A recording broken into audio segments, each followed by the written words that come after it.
Broadcasting live from atop the Rocky Mountains, the crossroads of the West. You are listening to the Liberty Roundtable Radio Talk Show.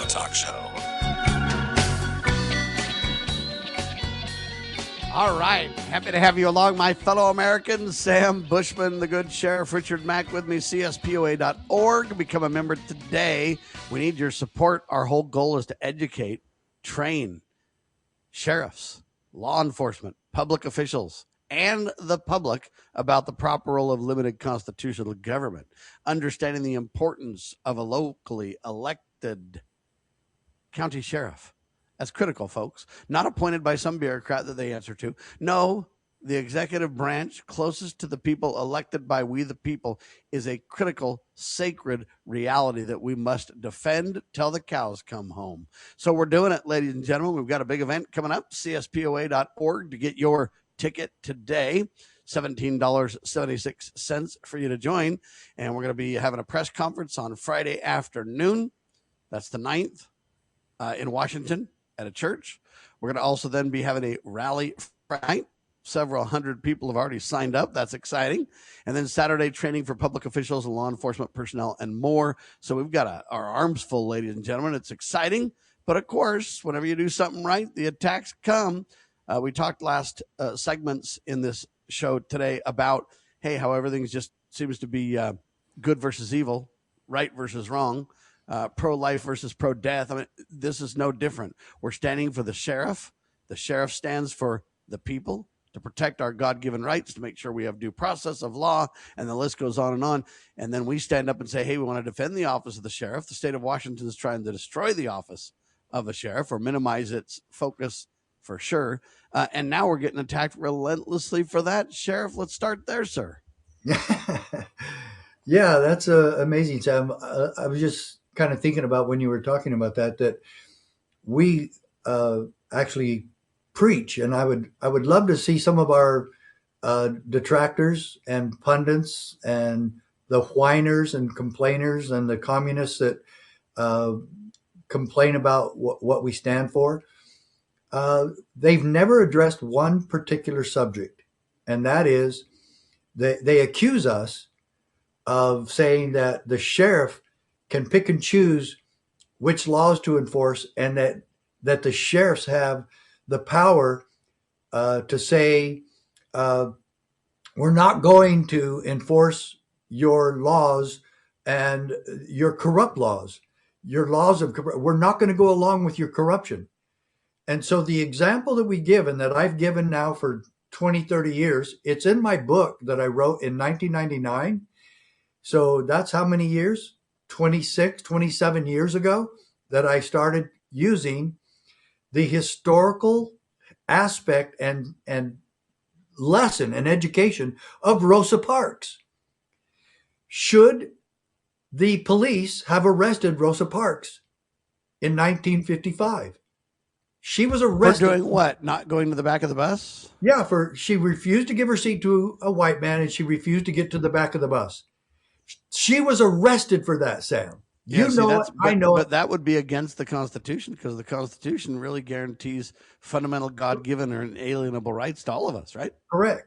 And what we teach is that every peace officer today should do the same thing when they're looking at arresting people for what's a very common thing that people get arrested for on traffic stops, that the officer requires them to give their license, registration, and proof of insurance before he tells them anything about why they were stopped. That is a pride fight that we're very much against. Regardless, yeah, I think that they need to tell you why they stopped you first. Yeah. And justify the probable cause before we need to Correct. Comply. If you don't have a legitimate lawful reason for stopping me, I'm not giving you my license. I'm not telling you a thing. I'm not doing anything for you, officer, because I don't have to. And the other thing they do is they roll up and they say, do you know why I pulled you over? Yeah, of course. And what they're really trying to do there, in my mind, is fish. Yeah, they're baiting because you. I would say to the police officer, I really don't, but you ought to tell me why. Yeah, right. Exactly. So all of those And even if I flags know, go against. or I think I know why I'm being pulled over, I think the perfect response is to say, no, I don't know why you pulled me over. I'm not you, sir. He's In fact, making you ought to start telling me why. What he's trying to do is get me to put something on the record that he can work with, right? right that he can use that against you in a court of law. Okay.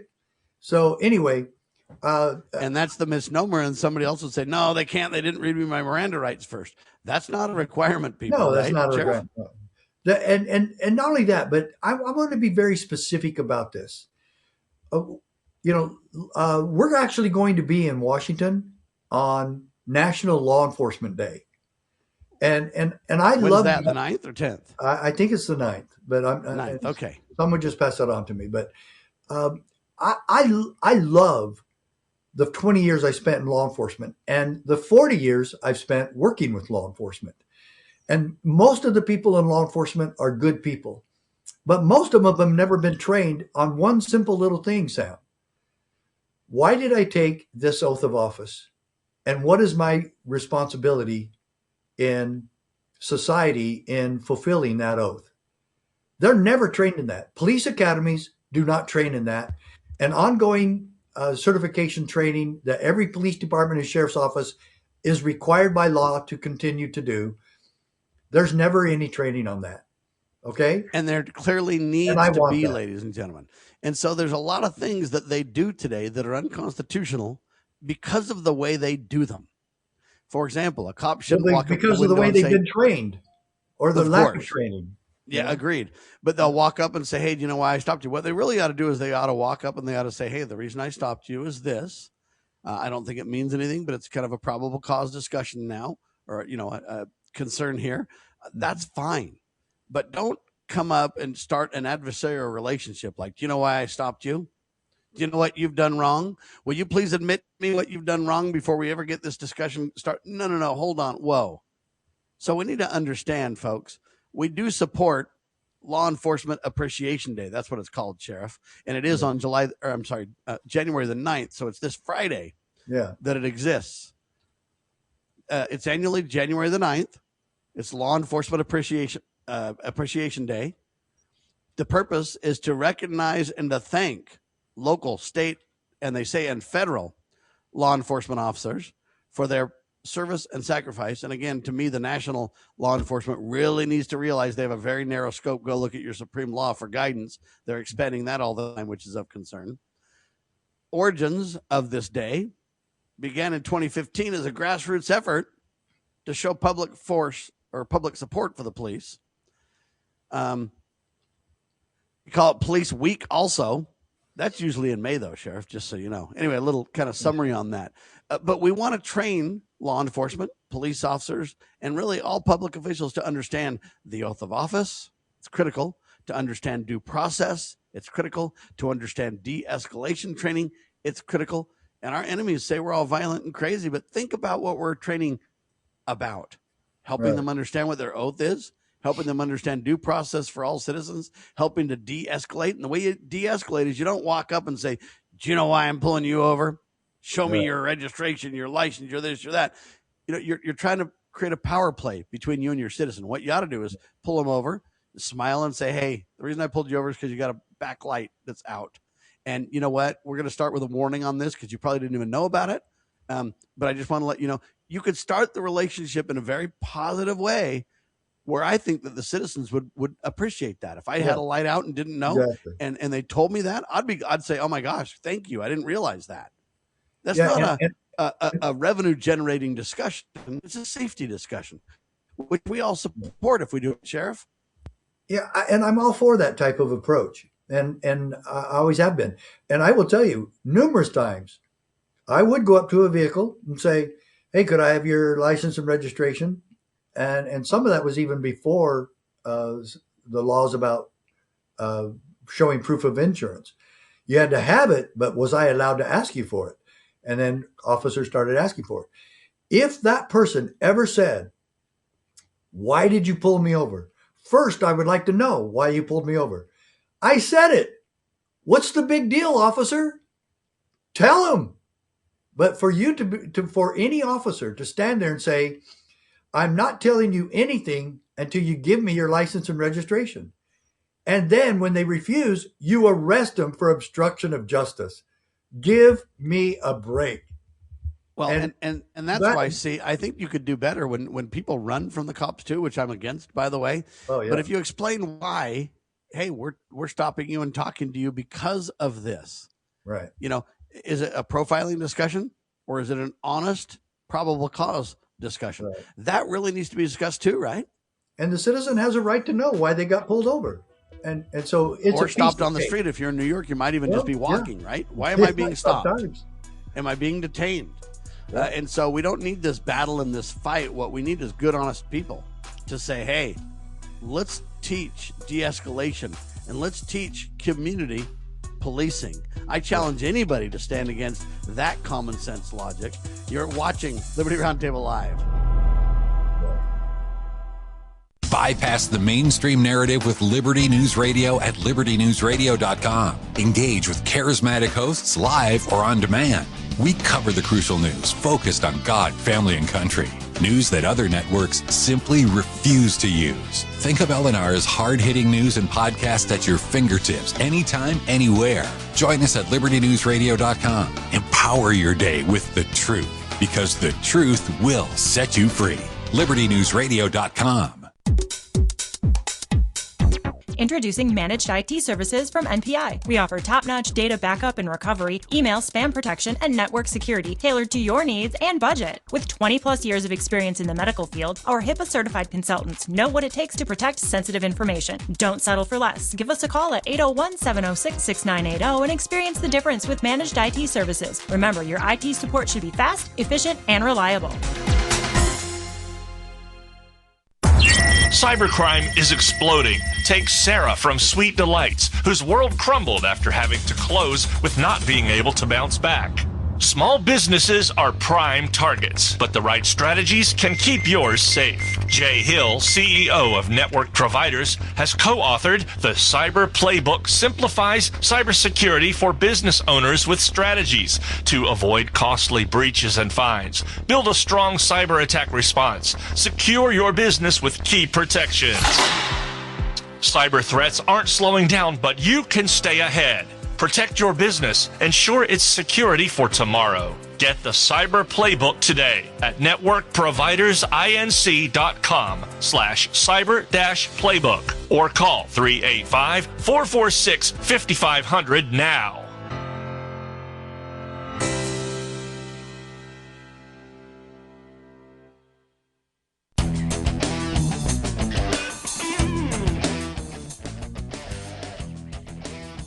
All right, back with you live, Sheriff. So we're talking about our event this Friday and Saturday. Friday is Law Enforcement Appreciation Day. And I love the idea of peace officer rather than police officer. I love the idea of protect and defend. I love the idea of we're going to de-escalate any situation we come into as police officers. And the reason we're going to do that is because community policing calls for that. Community policing says, hey, I know my community. I know who the bad guys are and the good guys are because I'm immersed in their society every day. And I'm going to start by de-escalating things. I think police, if they come up with a smile and do it right, they could really start most relationships in a good way to where good, honest people don't mind cooperating. I don't mind cooperating with a police officer if you literally, hey, you know what? You were speeding back there. I know. I'm so sorry.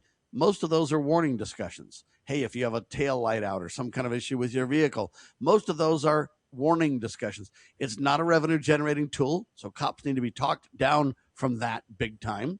It's not a, we hate you and we're the boss and you're assumed guilty until we prove otherwise. You know, we need to teach the police officers that, look, you are a friend of the public, not an enemy. The public is not your enemy number one. In fact, the public are your eyes and ears to a real community policing viewpoint. Sheriff? Yeah, that's a good point. And the community policing was kind of a change from the rugged, tough guy image from police. And it was a friendly approach. It was the smile, as you said. It was, hey, you know what? Most of the people I deal with are good people. Most of the people that run a stop sign or speed are good people.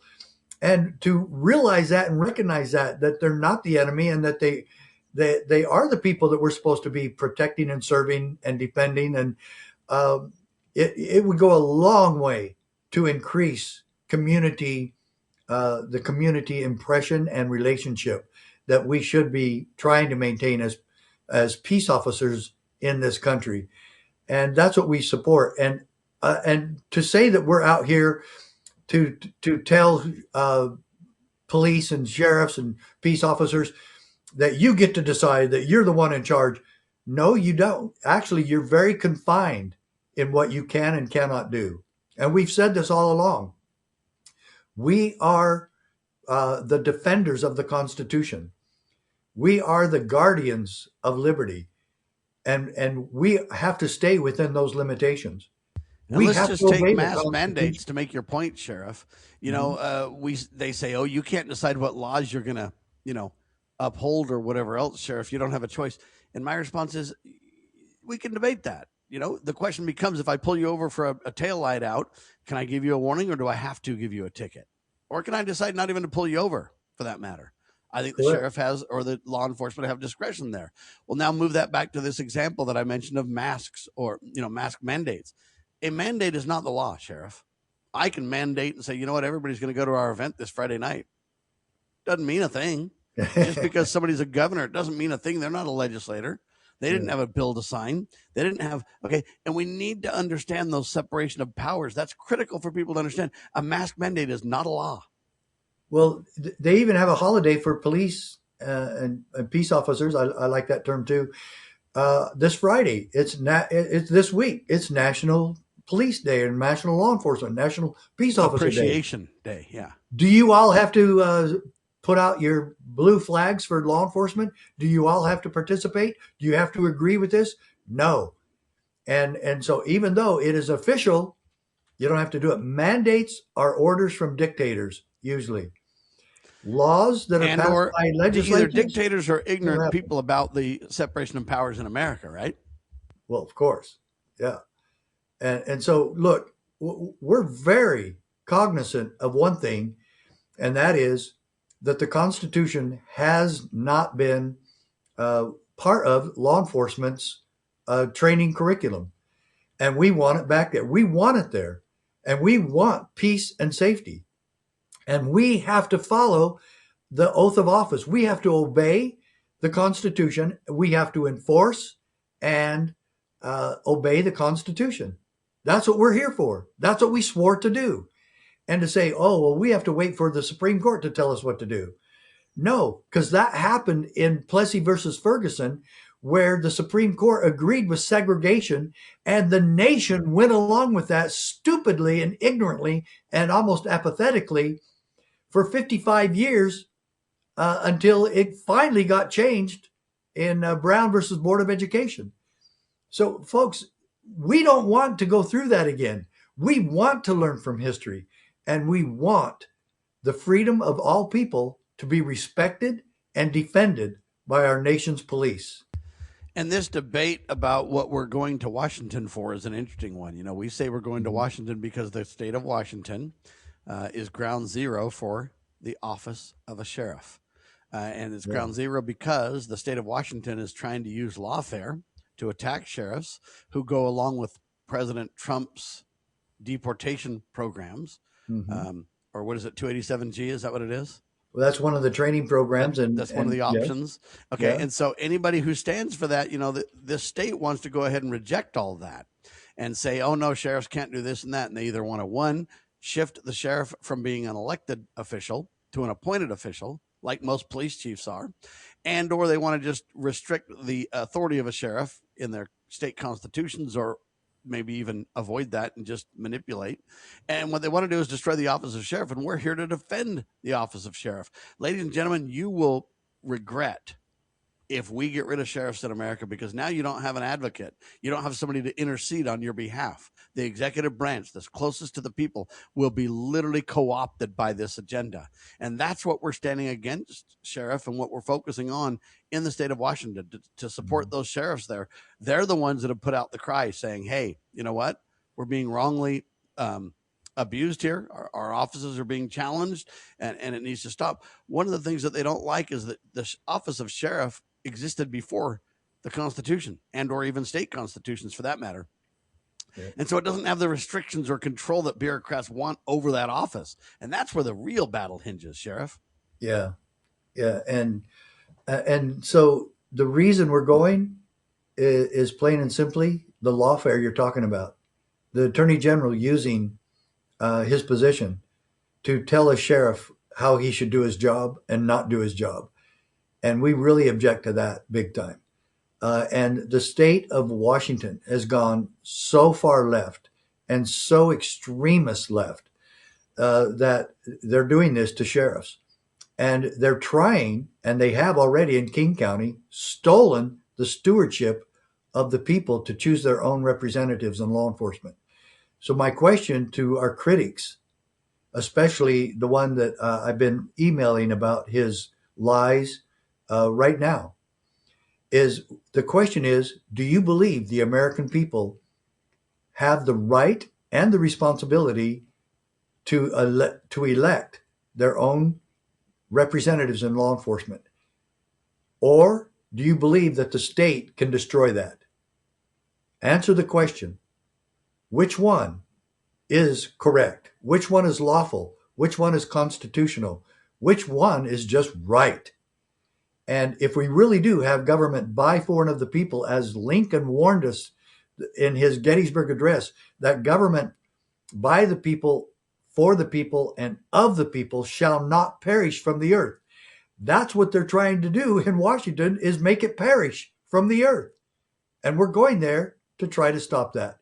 And this is a peaceful and hopefully effective process. And so our goal is to have a press conference at 1 o'clock Pacific time, Friday, January the 9th, which happens to be Police Officer Appreciation Day or Law Enforcement Appreciation Day. What an incredible day to have that. Yeah. And for us to discuss at the press conference what the real threat is. So General Michael Flynn will be there discussing some of the details from he always teaches that local action has national impact. So he'll be talking about fifth generation warfare and some of the details there. That's happening. We've got a changed world. And this is why when these sheriffs are supporting President Trump and Tom Holman and company in protecting us, they're trying to get rid of these criminals that we started the show discussing how, hey, Maduro and all these people have emptied their gangs and their prisons and sent them to the United States and granted visas to narco-terrorist kind of people and organizations that represent Hamas and a very dangerous threat to us. These are discussions that we'll be explaining. What is the threat? What are the sheriffs standing up for, and why are they being attacked? And so we're going to break all that down in the press conference. And then, hey, anybody who wants to ask questions, feel free to do so. And then Friday night, we're having a rally, and we're going to be training the American people to support their constitutional sheriffs and to support this proper role of limited law enforcement, but very targeted towards keeping the American people safe. Okay, the American people need to be kept safe. And the first line of defense and the last line of defense really is the local sheriff. Sheriff Mack. Yeah. And so, Sam, back when I was sheriff and I told the federal government they were not going to arrest the county commissioners because we were trying to fix a bridge without their permission. And when I told them that they were not going to arrest our county commissioners or any of the maintenance workers trying to serve the people and take care of that bridge for the farmers and ranchers on the north side of that bridge so they could take their kids to school. When I did that, was that right or wrong? Well, it's absolutely right because you're defending their due process, number one. Hey, we're not just going to arrest them and say, hey, they whatever. Let them have due process. I was defending their pursuit of happiness. Let them have a jury of their peers, et cetera, et cetera. I don't see how Maduro gets a jury of his peers, though. What would we have, a bunch of drug offenders on the jury? And that's the point that I'm making is what? You got cartel and criminal leaders from other countries. How does he get a jury of his peers? Just wondering. Anyway, strange stuff. We'll come back and talk more about our event coming up this weekend in Washington State.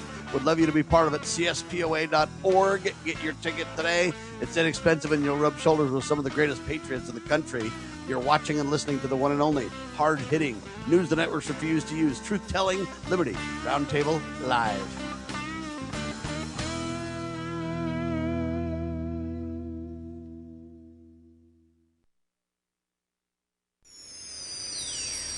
proclaiming liberty across the land. You're listening to Liberty News Radio. Breaking news this hour from Town Hall. I'm Rich Thomason.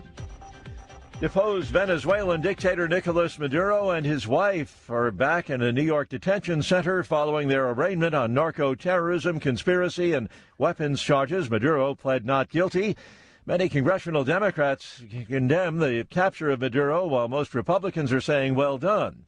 And speaking of Republicans, President Trump is now huddling with some of them. The president will address the House GOP retreat this morning, which is being held at the Kennedy Center in Washington. Lawmakers will be discussing their legislative goals during the all-day retreat and strategizing how to keep their House majority in the midterm elections. White House correspondent Greg Clugston says Mr. Trump paid tribute to the late California Republican Congressman Doug LaMalfa, who's died at the age of 65. On-duty police officer deaths declined last year. The National Law Enforcement Officers Memorial Fund says the deaths of on-duty law enforcement officers in the U.S. decreased by nearly 25% in 2025. The drop from 148 deaths to 111 in the one-year period includes decreases in officers killed by firearms, in traffic-related incidents, and in other on-duty occurrences. Officials say that while increased training, better medical resources, and public awareness campaigns account for some of the decrease, others come down to luck. And a decrease in firearm fatalities does not mean fewer people shot at police officers. I'm Haya Panjwani. The Department of Health and Human Services is out with revised guidelines for childhood vaccinations, hepatitis, and meningitis. RSV and flu shots no longer being recommended for every child. On Wall Street, stocks in positive territory. The Dow is up about 133 points. The Nasdaq ahead 29, and the S&P better by 13. More on these stories at townhall.com.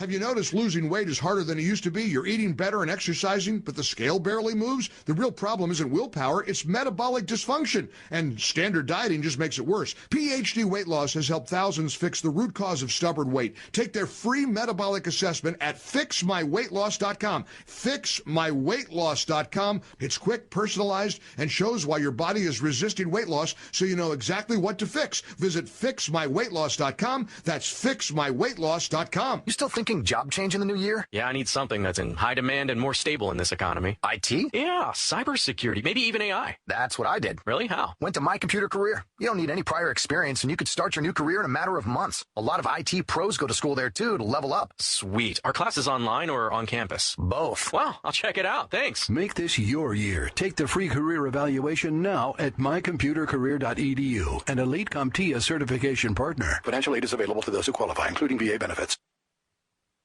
I believe there will come a time when we are all judged on whether or not we took a stand in defense of all life from the moment of conception until our last natural breath.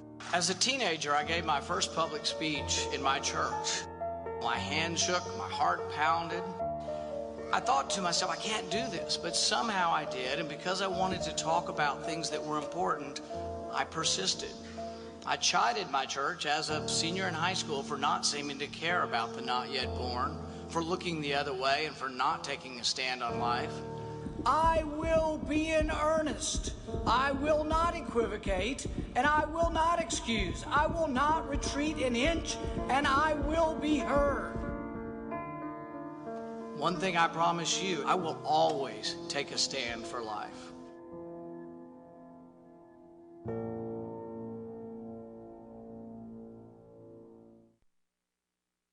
Introducing PrepStartsNow.com, your ultimate guide to readiness and peace of mind. We offer practical preparedness tools, training, and education to take your family's household readiness to the next level. Browse the prep shop for essential products, check out our planning guides, and stay informed with our prep blog. Visit PrepStartsNow.com and subscribe to our emails for exclusive offers, new products, and future events. Remember, preparedness begins with PrepStartsNow.com. former sheriff Richard Mack recounts in his book The Proper Role of Law Enforcement how he came to realize while working as a beat cop how wrong the all-too-common orientation of police officers is when they think of their job as being to write tickets and arrest people. Richard Mack tells of his personal transformation from by-the-number cop to Constitution-conscious defender of citizen safety and freedoms. Learn what it really means to serve and protect. Purchase your copy at CSPOA.org. That's CSPOA.org.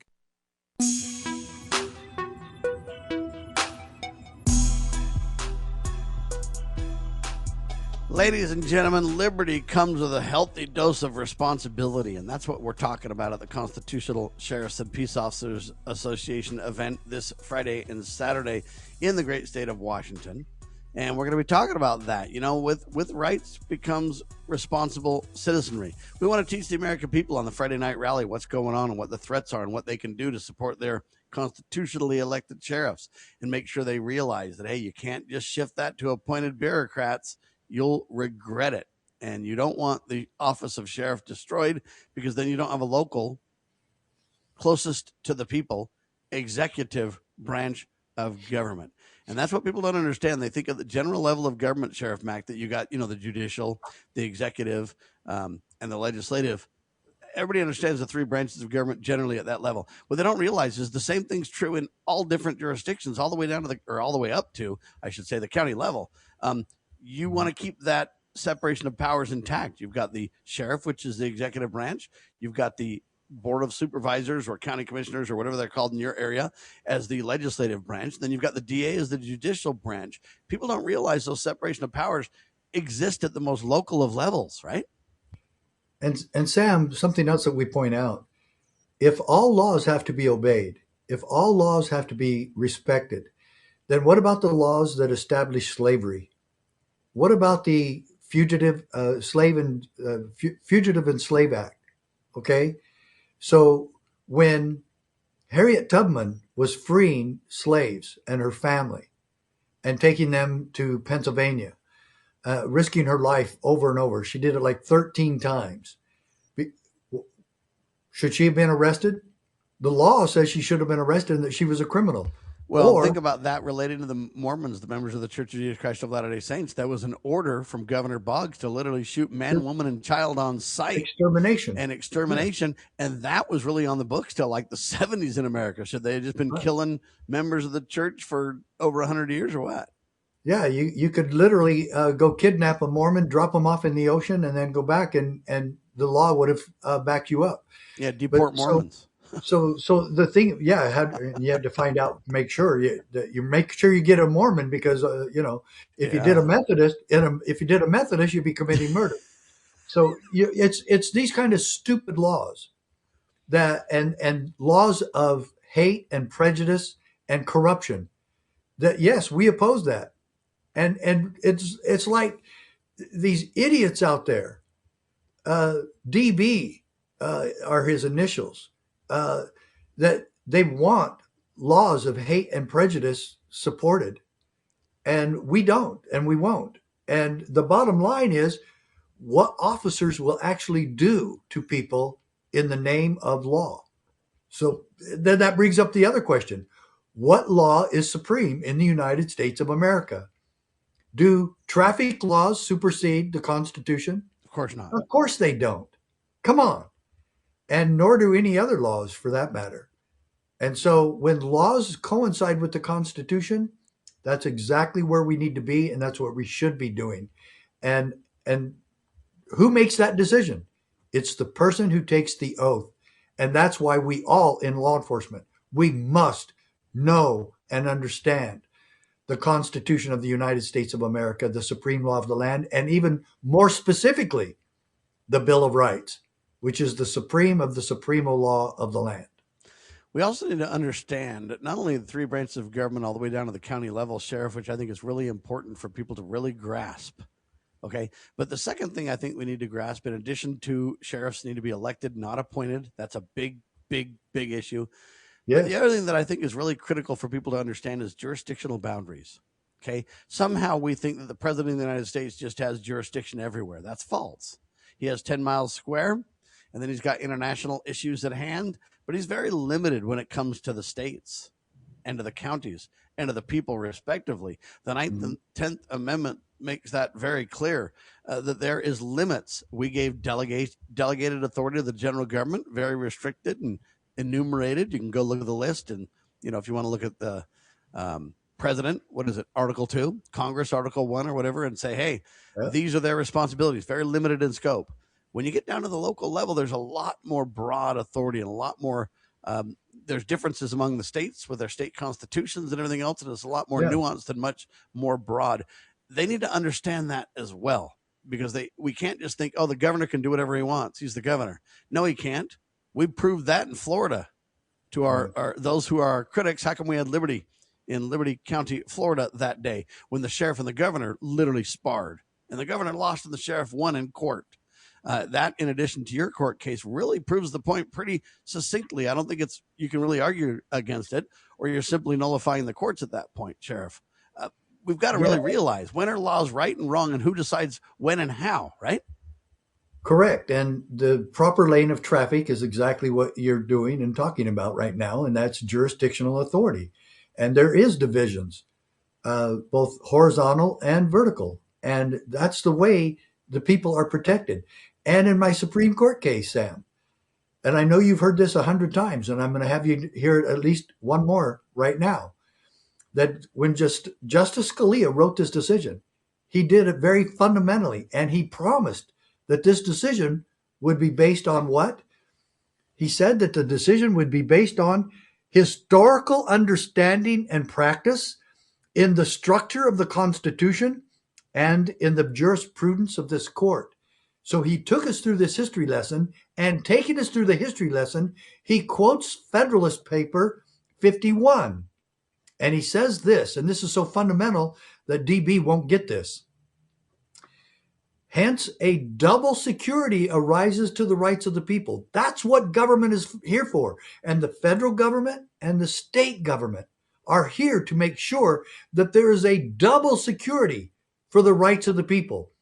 Then he goes on, quoting again, because this will happen because, quote, the different governments will control each other. And this is one of the reasons why our pundits and self-appointed critics don't want to debate us, because they don't want us to talk about the Supreme Court case that I won, that they continue to lie about and hide. And when you're hiding the truth, you're lying. And the truth of the matter is, this was the only time in history where sheriffs sued the federal government and won, and came up with the most powerful 10th Amendment state sovereignty case in the history of our country. And this case, this quote right here from Scalia, quoting the Federalist Papers, quoting the Founding Fathers, is probably one of the most powerful things that ever was put in any Supreme Court case in the history of our country. And that's why they don't want to debate us, and they won't come out public. Because well, let's have the discussion and have the debate. What are they afraid of? See, I think we should just bring all issues to the table. They're afraid of the truth. And let the American people decide. If I articulate myself and so articulates themselves, and the American people, I mean, we saw that really at TPUSA. A lot of people said, oh my gosh, watch the insiders of the right fight. That was bogus. We just have differences of opinion. That's okay. We didn't fight. We just basically articulated we have different opinions to which we're entitled to. That's refreshing. Not that I want fights by any means, but I do want people to feel free to disagree. I want people to feel free to articulate themselves and not feel like there's going to be some kind of mark and reprisal on them for doing so. I want people to express, hey, Sheriff Mack and I don't exactly agree on the Maduro situation. I think we should follow the Constitution and get Congress involved. And Sheriff Mack would say, you know what, I agree generally with that point, but hey, this is critical. Congress would sell us out and you'd lose the element of surprise and put our people in harm's way. And this is a critical issue of national security. And I don't disagree with either side necessarily. I think the debate, the discussion is what's so healthy for us all to think about it. When is it really that I'm wrong and Mack's right, or Mack's right and I'm wrong? No, it's probably some of both. The truth oftentimes, or most times, lies somewhere in the middle, right? There is an appropriate responsibility for the president to take action. There is a broader discussion that Congress must be engaged and invested at some point. These checks and balances aren't 100%. They're fluid. Every day you have to make decisions. And that's what sheriffs have to do at the local level as well. And we want to help them learn the process of making those wise decisions. When is something constitutional versus when is it not? When do they need to stand up and defend their people from violations, even if it's from government? These questions are really weighty, Sheriff. Yeah, they are. And I agree with your point about the truth lies somewhere in the middle about when we're debating honestly. But it doesn't lie in the middle when it comes to the Southern Poverty Law Center and some of these other lying groups about us. Well, you had 20 plus state attorney generals say they've lost their credibility entirely. You've had Donald Trump and company pull away from using them as kind of an authority on things. All of our enemies try to still point to the Southern Poverty Law Center and the ADL and these kind of racist groups to try to defend their positions, but they've all lost credibility. We've proven that they're racist by very nature. We've proven that they have billions of dollars to attack us all with. We've got pennies in like kind, but I'm not for the attack. I'd like to take some of these people out to lunch and try to understand their side. And let's turn it into a Charlie Kirk moment, shall we? That's all I'm saying. Hey, I got a couple of interesting stories when we get back that I want to discuss. They're not related to our event on Friday. For example, the Republican-led Congress in 2025. There's some interesting tidbits you ought to know. They've been feckless, to say the least. We'll talk about it on Liberty Roundtable Live. As a parent, is receiving a faith-based, character-focused education for your children difficult to find? Do you believe that godly principles should be a central component in your child's education? Imagine a school where faith and integrity are at its center, where heritage and responsibility instill character. For over 40 years, American Heritage School has been educating both hearts and minds, bringing out academic excellence. This is the school where character and embracing the providence of a living God are fundamental, where students' national test scores average near the 90th percentile. With American Heritage School's advanced distance education program, distance is no longer an issue. With an accredited LDS-oriented curriculum from kindergarten through 12th grade, your children can attend from anywhere in the world. American Heritage School will prepare your child for more than a job. It will prepare them for life. To learn more, visit american-heritage.org. That's american-heritage.org. Get ready to be part of something incredible. We're breaking barriers and delivering the powerful stories that mainstream media won't touch. Your support is what fuels our mission to revolutionize journalism and bring you the truth. Join our passionate community of changemakers by donating at libertynewsradio.com today. Together, we're creating the future of news. Do you know what is great about America? Ask an Immigrant. Ask an Immigrant is a new podcast dedicated to helping Americans, especially our youth, value, appreciate, and be grateful for the freedoms we have here in America. Join host Lydia Wallace-Nuttall as she interviews immigrants from around the world to discover their inspiring personal stories about why they came to America. To learn more about why America is the most prosperous, greatest country in the world, download the Loving Liberty app or go to lovingliberty.net.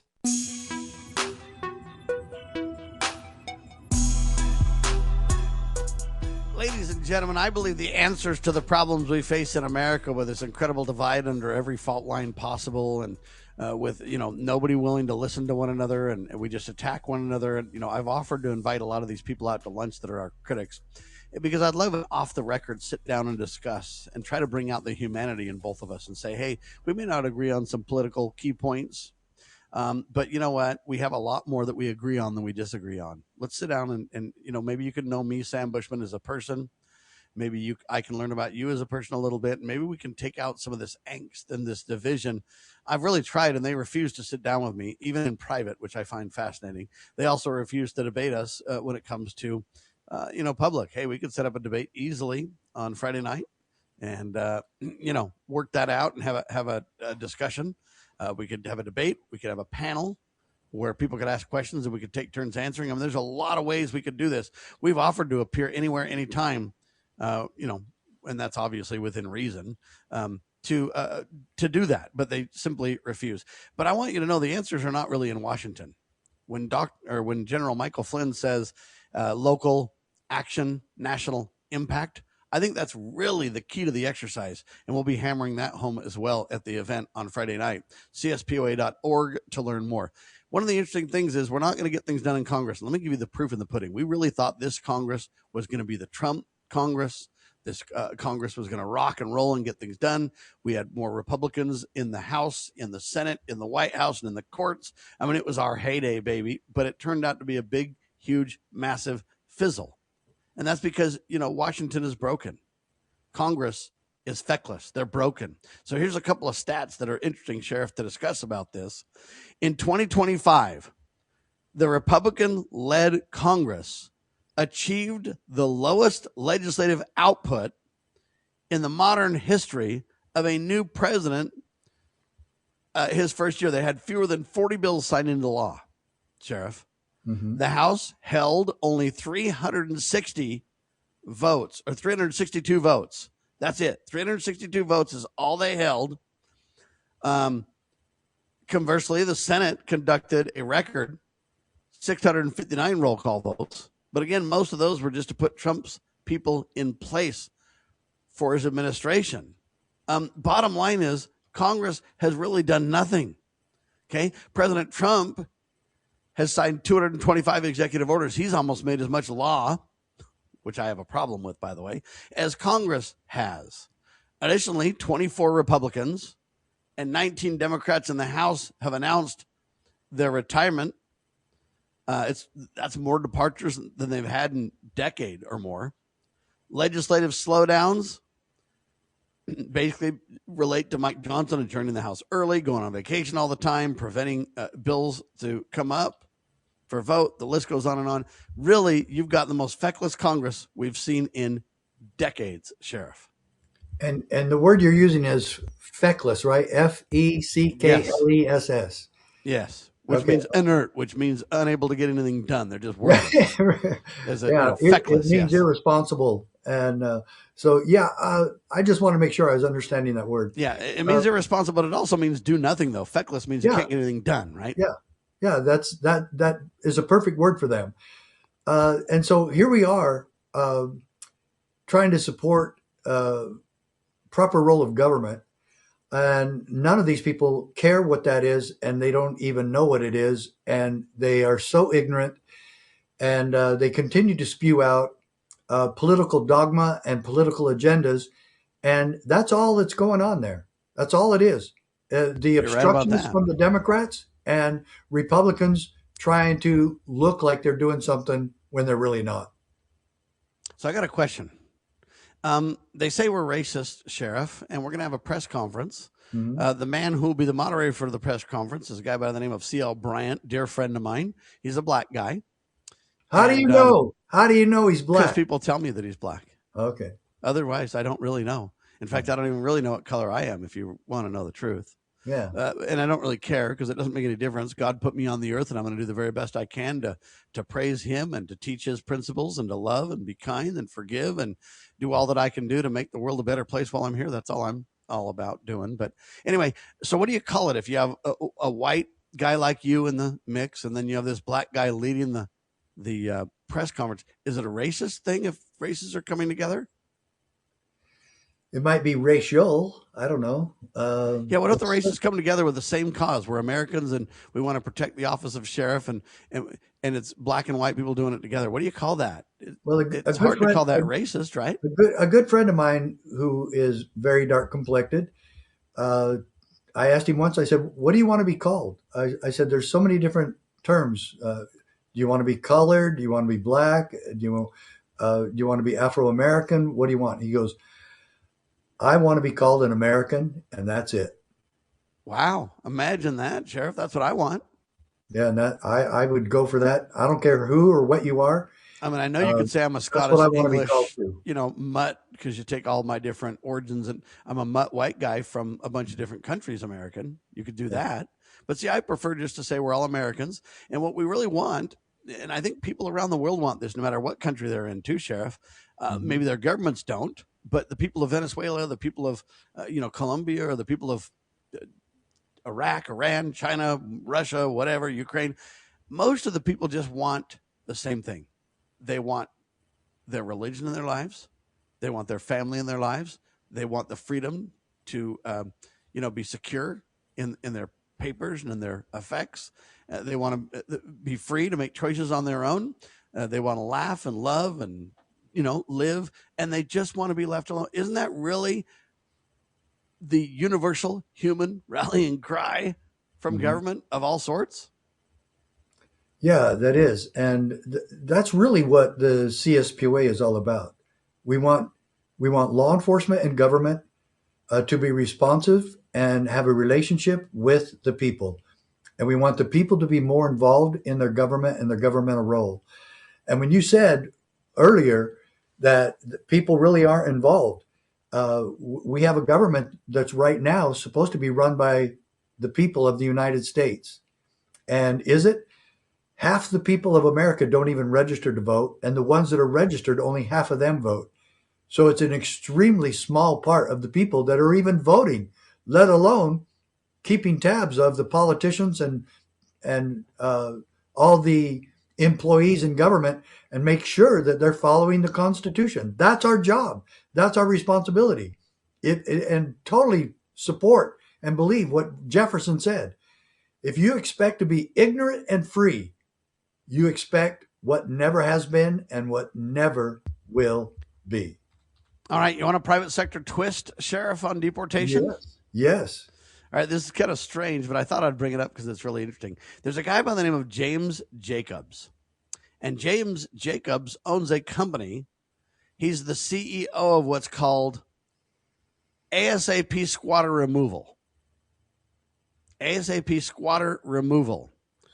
And he offers armed services to remove squatters from your property. If you're a property owner and you've got squatters in there, people that won't leave, he uses samurai swords and tactical gear to get it done. In Northern California, Jacobs has a, quote, 95% plus success rate. He brings over 20 years of combat and weapons training to his role. His business conducts initial surveillance to verify illegal squatting before he takes action. And then he follows it with a breach and an all clear operation. Services by Jacobs start at 10 grand. And of course, he's got a $1 million plus insurance policy. He goes ahead and digs in to make sure that lease agreements are in place and this and that. So he's very careful before he takes action. Jacobs has received a 5-star rating. And all these reviews on Yelp, but everything, all these people are saying this guy's incredible. He'll get it done for you. He'll get your house back from the bad guys. Jacobs aims to address squatting in California, where recent legislative attempts were shut down. They tried to put a bill in place, the Republicans did in California, that said, hey, we need the ability to get these squatters out, and the Democrats shut it down in California. And there you go. So this guy says he'll take action for you. And I guess it's, he uses these samurai swords and these, but it's all peaceful in the sense that he gets them out and he knows the law and he knows what he's doing. I find that an interesting, and I want to get your take, Sheriff, twist on these things because, now these people are going to be homeless and maybe we just need to coordinate deportation for many of them, right? Where does he put them? He doesn't put them. He just gets them out. So but what keeps them from going right back in or going to some, but anyway, if I were him, I would drop them off at Nancy Pelosi's home and Newsom's home. Well, you could drop them off though at your local sheriff's office where they could go ahead and continue deport proceedings and call Tom Holman and company and they could work together and get her done. Well, I don't think Tom Holman wants to add that to his plate.